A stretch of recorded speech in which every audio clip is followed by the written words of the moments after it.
Mga motoristang nasisita na walang helmet sa San Jacinto umaabot sa higit 40 kada araw. Para sa detalye alamin sa ulat ni Idol Aaron Navelgas.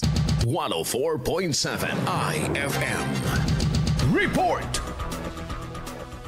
Umaabot sa higit 40 motorista kada araw ang nasisita sa San Jacinto, Pangasinan kasunod ng pinaigting na pagpapatupad ng No Helmet No Travel policy mula nitong Oktubre, alinsunod sa Motorcycle Helmet Act of 2009. Pinapatawan ng 100 pisong multa ang mga nahuhuling walang suot na helmet habang may ilan ding nasisita dahil sa paggamit ng maiingay na muffler. Ayon sa pulisya, marami sa mga motorista ang hindi pa rin nasasanay na magdala ng helmet, kaya nagpapatuloy ang mahigpit na operasyon upang matiyak ang disiplina ng publiko. Patuloy namang nagpapaalala ang lokal na pamahalaan na obligadong gumamit ng tamang helmet ang mga nagmumotorsiklo at kanilang angkas upang maiwasan ang aksidente at mapanatili ang kaligtasan sa kalsada. Kasama mo sa FM News Dagupan, Idol Aaron Navelgas, Tatak IFM.